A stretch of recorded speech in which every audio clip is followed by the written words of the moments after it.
বন্দনার ভাব করে শেষ বক্তব্য করিব পেশ। সবিশেষ সভা মধ্যে জানাই নিবেদন, আজকে এখানের যে কবি গান, এটা আমার জীবনের পুরোপুরি নতুন অনুষ্ঠান। ইতিপূর্বে এই সভাস্থান আমি দেইনি দর্শন।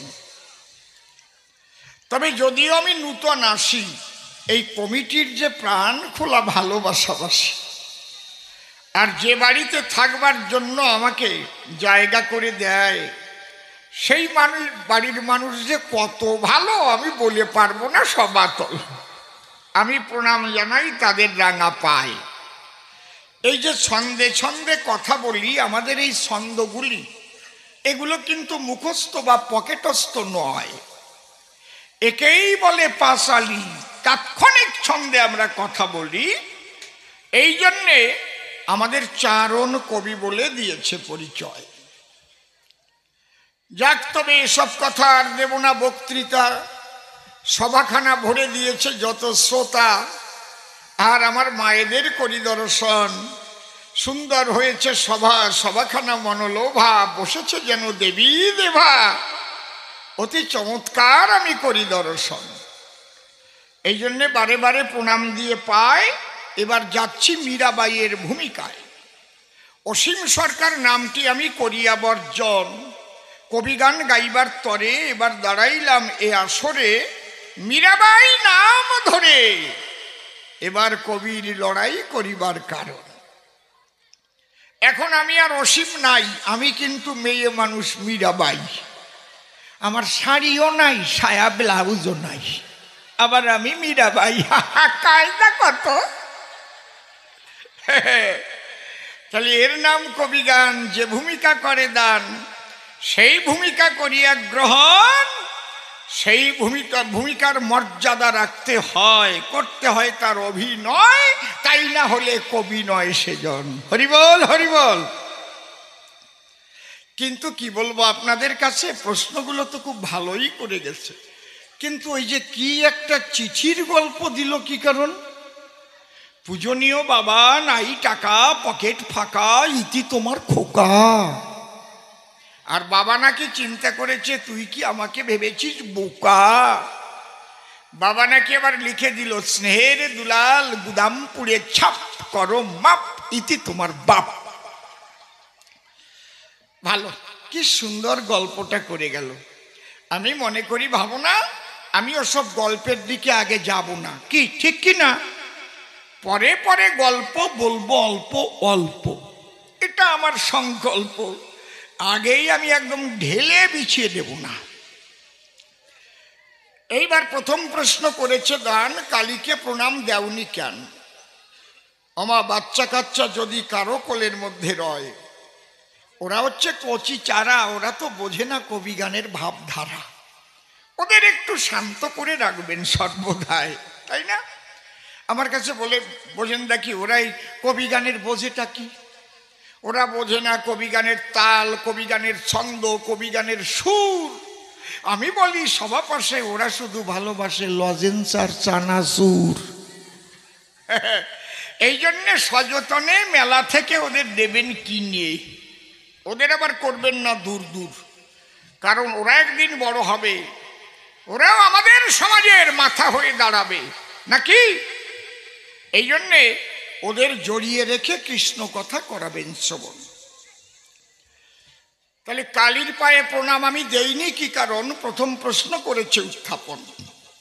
না, কালীর উপরে আমার কোনো অ্যালার্জি নাই। আমি মীরাবাই, আমাকে যখন বিয়ে করে নিয়ে এলো তার ঘরে, এইবার নিয়ে গেল মা কালীকে প্রণাম দেওয়ার তর। আমিও ভাবলাম অন্তরে যে স্বামীর বাড়ি এলাম আমি, যদি কালীর পূজা হয় আমি প্রণাম দেব না কেন? আমি প্রণাম দেব মায়ের চরণে। কেবল গিয়ে দাঁড়াইছি মা কালীর দরজায়।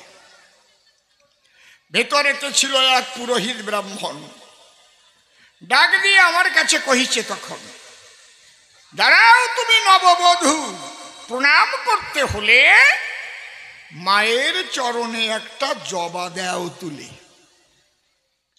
আমি বললাম, ঠাকুর মহাশয়, আমি নূতন এসেছি এই আঙ্গিনায়, কোথায় জবা ফুল ফোটে তা তো আমার জানা নাই।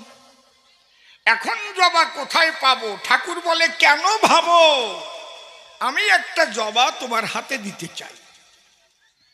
মন্দিরেতে জবা ছিল, একটা জবা আমার হাতে দিল। জবা যে লাল রঙের হয় এ তো কারো অজানা নাই।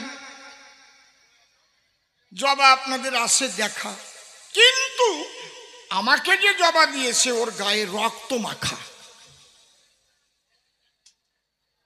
আমি বললাম ঠাকুর মশাই কি রক্ত কেন জবার গায়ে? ঠাকুর মশাই বলছে আমরা কালী ভক্ত, তোমার কাছে খুলে বলি, একটু আগে দিয়েছি পাঠা বলি, জবার গায়ে মাখানো আছে সেই পাঠার রক্ত। হ্যাঁ, সর্বনাশ! যেই বলেছে পাঠার রক্ত আমি হলাম বিরক্ত। এরা আবার কেমন ভক্ত? এ তো মারাত্মক শক্ত। কারণ এই ভক্ত তো বৈষ্ণবরা কখনো নয়। আমি কৃষ্ণ ভজন করি, আমি ভজন করি গিরিধারী, আমি সাত্ত্বিকভাবে থাকি সর্বদাই। রাজসিক তামসিক পূজা যারা করে তারা পাঠা বলি দেয় মায়ের দ্বারে, পাঠার মাংস রান্না করে আবার চুল্লু দিয়ে খায়। ঠিক তো নাকি? ভুল বলি নাই তো? কিন্তু আমার কাছে বলুন দেখি, কোনো বৈষ্ণব কখনো এইগুলো করে নাকি? কি মা, এই জায়গা অল্প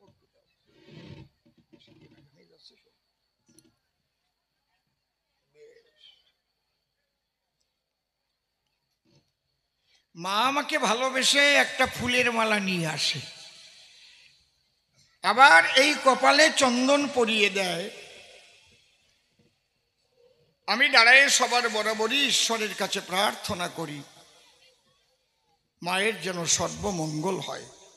ওগুলো দেওয়া হয়ে গেছে, আর ওগুলো ওদের আর দিতে হবে না। এখন যা হবার ওদের হয়ে গেছে, ওগুলো পড়ে গেছে পাশে, তাই না?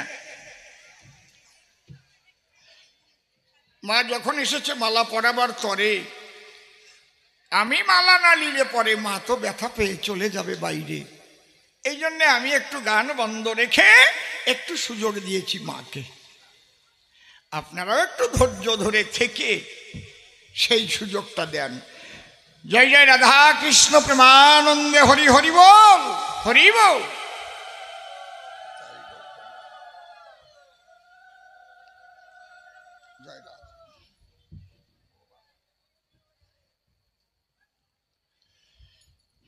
এরা হচ্ছে মাতৃজাতি, তাই তাদের চরণে করি প্রণতি। যত ভগবান দেব দেবতা মুনি ঋষি এই নারীর গর্ভে জন্ম লয়, এই নারীর উপর যারা অত্যাচার করে তারা যাবে সারে খারে, তাদের রক্ষা করার কেউ নাই এ দুনিয়ায়। দুর্যোধন দ্রৌপদীর করেছিল বস্ত্রহরণ, গেছে কুরুবংশ শেষ, গেছে তো। রাবণ রাজা লুটিতে মজা, সীতাকে করেছিল হরণ, বধ হয়েছে তো রাবণ। কায়দা আছে, অন্তর দিয়ে দেখবেন ভেবে এই নারীর উপর অত্যাচারকারীরা ছাড়ে খারে যাবে যাবে যাবে। এই জন্য নারী শক্তিকে আমি ভক্তি করি সর্বদাই, তাইতে আমি প্রণাম দিলাম এই মায়ের রাঙা পায়। হরি বল। তাহলে এবার শোনেন আমি প্রণাম দেইনি কেন, একটু শুনে নেন। তার মানে কবি গান শুনবার কারণে আপনারা দিলেন দর্শন। এইবার ঠাকুর মশাই যখন ডেকে কয় মায়ের দ্বারা পাঠা বলি হয়, আমি কিন্তু আমার বাপের বাড়ি বসে মনের হরিষে অনেক শাস্ত্রগ্রন্থ করেছি অধ্যয়ন। রুদ্রচণ্ডী পুরাণ, পদ্ম পুরাণ বসে শোনেন জ্ঞানবান। তার মধ্যে কি লেখা রয়, একদিন শিব জিজ্ঞাসা করে মা কালীর ধারে, আচ্ছা কালী কই তোমারে? এই যে জগতের নারী নরে, তোমার উদ্দেশ্যে যে পশু বলি দেয়, কেউ পাঠা বলি দেয়, কেউ মহিষ বলি দেয়, কেউ নর বলি দেয়, দেয় তো নাকি? আমার কাছে বলো দেখি তুমি এগুলো গ্রহণ করো কি? তখন কালী বলেছিল শিবের কাছে ডাকি। আমার কথা নয়, লেখা আছে শাস্ত্রের পাতায়। কি? মম দ্বারে মম যজ্ঞে যৌ নরা পশু ঘাতকা তে নরা নরক জান্তি যাবৎ চন্দ্র দিবাকরম। কালী তখনই ডেকে কয়, শোনো ভোলা মৃত্যুঞ্জয়, আমার পূজা করবার তরে আমার যজ্ঞ যদি করে আর সেখানে যদি কোনো নারী নরে পশু বলি দেয়, অন্তর দিয়ে দেখো ভেবে সে কুম্ভীপাক নরকে নিলয় হবে যতদিন চন্দ্র সূর্য থাকবে বিশ্বময়। ও তো আমাকে প্রশ্ন করেছে দান, আমি উল্টাইয়ে প্রশ্ন করব সভাস্থান। এই যদি হয় কালীর কথা, পূজা দিতে কালী মাতা পড়িয়া কোন শাস্ত্রের পাতা? এই পাঠা বলির প্রথা তোমরা পেলে কোন জায়গায়? তুমি আমার কথা লবা, আগের জবাব দিবা। কেন এই কুসংস্কার রাজার মধ্যে দেখা যায়? যদি পাঠা বলি দিয়ে কালী পূজা নাহি হতো, মীরাবাই মস্তক অবনত করিত। এই জগতে বৈষ্ণব যারা কালী পূজা করে তারা, তার প্রমাণ বৃন্দাবনে রাধারানীকে আপনারা দেখেন সর্বজন।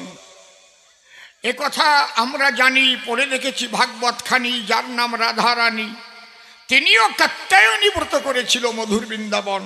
কাত্যায়নী মহামায়া মহাযোগী নদীশ্বরী নন্দ গোপসুতন দেবী পতিনিমে কুরুতে নম।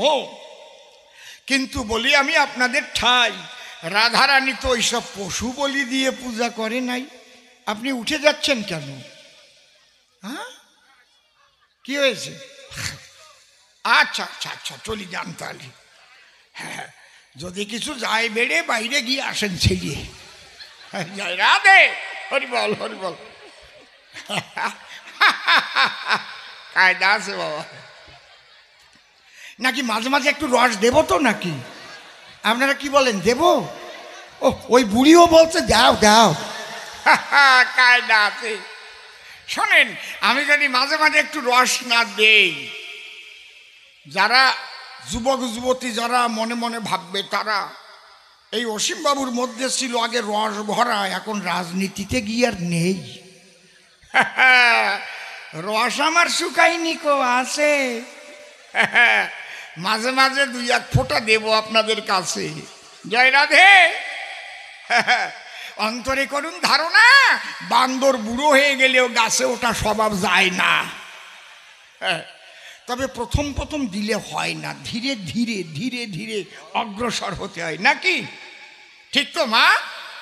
রস পাচ্ছেন তো নাকি? বাহ। তাহলে আমি প্রণাম দিলাম না কেন বুঝাইয়ে দিলাম। তার মানে শাস্ত্র গ্রন্থের প্রমাণে লেখা রয়, মা কালী ওসব চায় না, ওসব পাঁঠার মাংস খায় না। এই কুসংস্কারে আবদ্ধ হয়ে এইসব পূজা দেয়।